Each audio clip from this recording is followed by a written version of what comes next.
아멘. 애굽, 이집트에 대한 하나님의 심판은 구속에 대한 약속으로 바뀌게 됩니다. 그것이 두 번째 단락의 내용입니다. 본문에서 그날이라는 말이 5번 반복되는데 그날은 이중적인 의미를 담고 있습니다. 우선은 세계 역사 속에서 하나님께서 행하시는 결정적인 조치들이 있을 것이라는 것이고, 둘째는 마지막 때에 행하실 일에 대한 것입니다. 이를 염두에 두고 본문을 보면 먼저 애굽은 마치 겁이 많은 부녀와 같이 하나님께서 흔드시는 손, 곧 심판하시는 것을 보고 두려워하며 떨 것입니다. 그들의 두려움은 여기에 그치지 않고 유다 땅에서 일어난 일들로 인해서 애굽은 두려워하게 될 것입니다. 이는 우선 아수르의 사내립이 유다를 침공했을 때로 볼 수가 있습니다. 그때 애굽은 유다에게 한 약속을 지키기 위해서 딱 한 번의 파병을 합니다. 하지만 아스돗의 북쪽 지역에서 아수르 군대에게 격퇴당하고 맙니다. 애굽은 유다에게 전혀 도움이 못된 것이죠. 애굽을 격퇴한 아수르는 기세를 모아서 예루살렘을 침공했습니다. 하지만 아수르는 성공하지 못했습니다. 애굽보다 훨씬 약한 유다임에도 불구하고 아수르는 성공하지 못했고 크게 실패하고 퇴각하고 말았습니다. 하나님께서 친히 아수르의 군대를 치셨기 때문입니다. 누구도 예상하지 못했던 이 사건은 애굽으로 하여금 여호와 하나님과 유다를 두려워하게 만들었습니다. 그리고 이 사건은 애굽에 대하여 하나님께서 정하신 계획의 시작이었습니다. 지난 시간에 나눈 것처럼 하나님의 심판이 이루어지고 애굽은 급격하게 쇠락하고 맙니다. 그러나 애굽은 하나님의 궁유를 얻게 됩니다. 하나님께서 애굽을 치셨으나 그들을 구속하실 것이기 때문입니다. 그런 의미에서 본다면 17절에서의 애굽에 대한 하나님께서 정하신 계획은 그들을 구속하시고자 하시는 뜻을 포함한다고 할 수 있습니다. 하나님의 뜻은 심판하는 데 있지 않고 그들을 돌이키게 하시는 데 있습니다.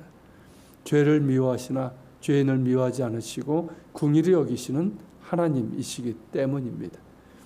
애굽은 교만과 우상 숭배의 죄악으로 인해 하나님의 심판을 받아 그들이 자랑하던 모든 것을 잃고 맙니다. 그러나 이로 인해서 그들이 하나님을 찾고 하나님께로 돌이키게 될 것입니다. 사실 이런 데들이 많죠. 세상 영화와 안락함을 자랑하며 그것이 영원할 것처럼 여기던 사람들이 그 모든 것을 한순간에 잃은 후에야 비로소 그 모든 것이 헛되고 허무한 것임을 알고 깨달아 하나님께로 돌이키는 경우가 있습니다.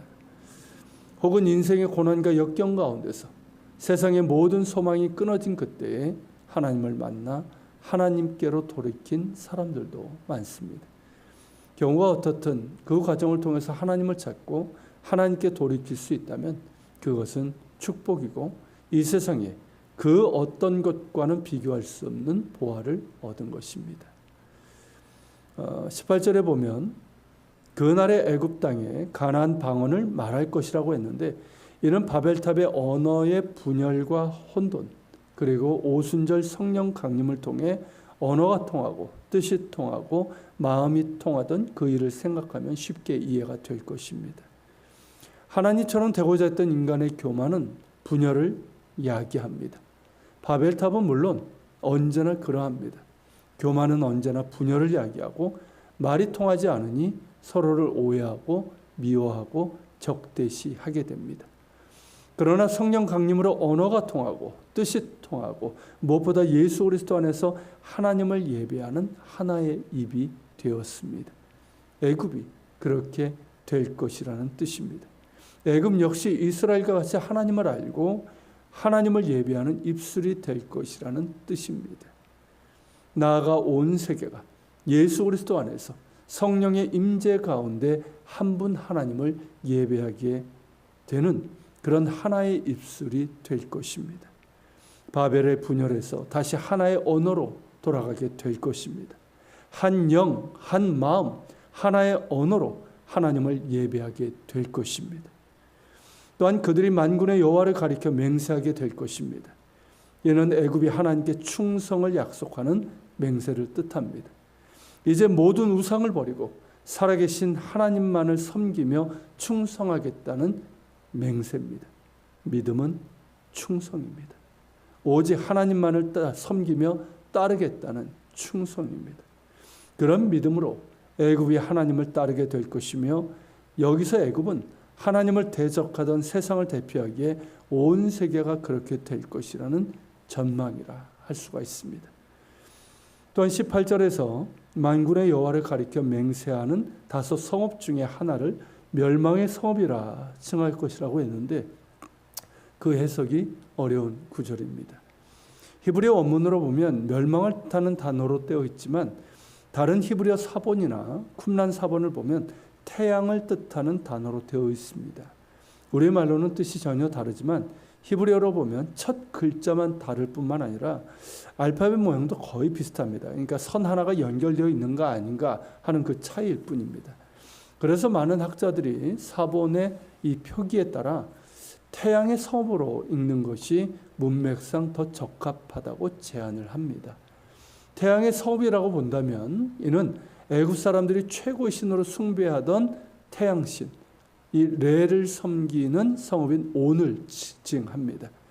그러니까 그들도 그 우상을 버리고 만군의 하나님께 충성을 맹세하게 될 것이라는 말씀입니다. 이렇게 애굽이 하나님께로 돌아오면서 애굽 땅 중앙에는 하나님을 위한 제단이 세워지고 그 번경에도 하나님을 위한 기둥이 세워질 것입니다.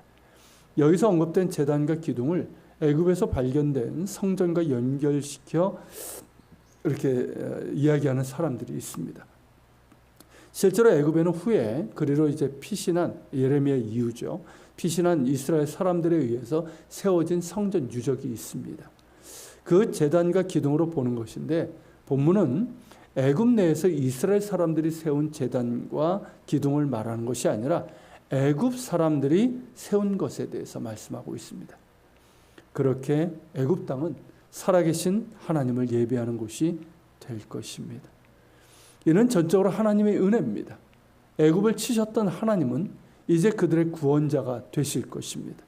애굽 사람들은 자신들을 압제하는 자들로 말미암아 그 죄들을 깨닫고 하나님을 부르짖게 될 것입니다. 하나님께서는 그 부르짖음을 들으사 그들에게 한 구원자이자 보호자를 보내실 것입니다. 그분이 누굴까요? 예수 그리스도이십니다. 구원자이며 보호자이신 예수님을 통해서 그들은 하나님을 알게 되고 하나님께로 돌아오게 될 것이며, 하나님께 예물을 드리고 경배하게 될 것이며, 선한 것을 그대로 행하게 될 것입니다.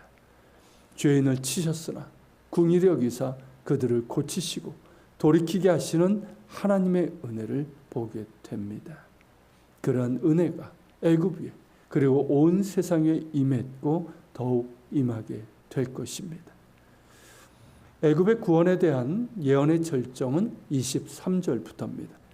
그날의 애굽에서 아수르로 통하는 대로가 생겨서 서로 왕래하며 애굽 사람이 아수르 사람과 함께 하나님을 경배하게 될 것입니다. 애굽과 아수르는 이 교만하여 자신들의 힘을 자랑하며 하나님을 대적했던 세력들이고 서로를 원수처럼 여기는 세상을 대표합니다. 그런데 그날에는 원수되었던 이 둘이 화해하고 서로 왕래하며 또한 함께 하나님을 경배하게 될 것이라는 전망입니다. 이스라엘 역시 그러합니다. 이스라엘에게 있어서 애굽은 자신들을 억압하고 노예로 삼았던 나라입니다. 아수르 역시 폭행자여 압제자인 원수와 같은 나라입니다. 그런데 이 셋이 세계 중에 복이 될 것이라는 말씀입니다. 이 셋이 화해하여 하나가 되어서 하나님을 예배하게 될 것이며 온 세계 중에 복이 될 것이라는 말씀입니다. 하나님께서 이 셋에게 복을 주시면서 말씀하십니다. 내 백성 애굽이여, 내 손으로 지은 아수르여, 나의 기업 이스라엘이여, 복이 있을지어다. 저는 이 말씀을 대할 때마다 전율이 느낍니다. 너무나도 감동적이고 아름답고 복된 모습이기 때문입니다.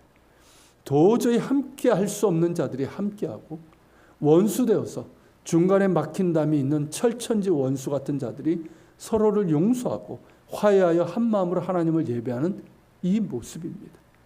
그리고 그들에게 복을 주시면서 그들 모두를 내 손으로 지은 나의 백성이며 나의 기업으로 받으시는 하나님의 은혜입니다. 너무나도 아름답고 감동적이고 복된 장면이 아닐 수 없습니다. 이것이 어떻게 가능할까요? 에베소서 2장에서 이를 말씀하고 있습니다. 우리의 화평이신 예수님을 통해서 가능한 일이라는 것입니다. 원수된 것, 그 중간에 막힌 담을 자기 육체로 오시고 이 둘을 자기 안에서 한 세 사람을 지어 화평하게 하시고 십자가로 이 둘을 한 몸으로 하나님과 화목하게 하신 예수 그리스도의 사랑을 통해서 그리 될 것입니다. 오직 예수 그리스도의 십자가 사랑을 통해서만 원수된 중간에 막힌 담이 무너질 수 있습니다. 예수 그리스도의 십자가 사랑 안에서 이스라엘과 애굽과 아수르가 서로를 용서하고 한 세 사람으로 지어져 함께 하나님을 예배하게 될 것입니다. 황홀하기 그지없는 이 일은 반드시 이루어질 것입니다. 그리고 곳곳에서 이루어지고 있습니다. 이스라엘 땅에서 유대인들과 아랍인들이 예수 그리스도의 십자가 사랑 안에서 서로를 용서하며 화해하고 함께 하나님을 예배하는 일들이 이루어지고 있습니다. 유대인들과 이방인들이 예수 그리스도의 십자가 사랑 안에서 서로를 용서하고 사랑하며 축복하는 이 일들이 세계 곳곳에서 일어나고 있습니다. 또한 우리가 예수님의 사랑으로 서로를 용서하고 사랑한다면 그 역시 장차 주님 다시 오실 때에 이루어질 사랑의 잔치를 미리 맛보는 것이 될 것입니다. 용서합시다. 용서합시다. 사랑합시다. 그리고 세계 선교를 위해서 기도하며 복음을 전합시다. 그것이 하나님의 용서의 사랑을 받은 사람들의 마땅한 바이고 예수 그리스도의 다시 오심을 소망하는 자들이 따라야 할 길입니다. 그런 가운데 장차 주님 다시 오실 때 이스라엘과 애굽과 아수르가 예수 그리스도 안에서 한 세 사람을 이루어 한 성령 안에서 한 분 하나님께 나아가 예수님께서 세우고자 하신 성전, 교회죠. 그 성전을 이루게 되는 그날을 기대하고 소망할 수 있기를 바랍니다. 반드시 그렇게 될 것이며 만군의 여호와의 열심히 이를 이루실 것입니다. 기도합시다. 하나님, 오늘은 너무나도 황홀하고 감동적이고 아름답고 복된 그 모습을 우리가 보게 됩니다. 교만하여 하나님을 대적하던 자들, 그리고 서로가 원수되었던 자들이 예수 그리스도 안에서 서로를 용서하고 화해하고 하나 되어 하나님을 예배하며 그들이 성전이 되어가고 하나님의 백성, 하나님의 기업으로 선포되는 하나님, 너무나도 황홀하고 감동적이고 아름다운 이 장면, 꿈과 같은 이 장면이 반드시 이루어질 것입니다. 지금도 부분적으로 이루어지고 있음을 우리가 보고 있습니다. 주님, 이를 위해서 우리가 기도하게 하시고 우리 자신도 용서받은 자답게 용서하게 하시고 갚을 수 없는 사랑을 받은 자답게 사랑하게 하시고 잃어버린 영혼의 구원을 위해서 이 땅의 복음화와 세계 구원을 위해서 이스라엘 회복을 위해서 기도하게 하시고 복음을 전할 수 있는 저희들 되게 하여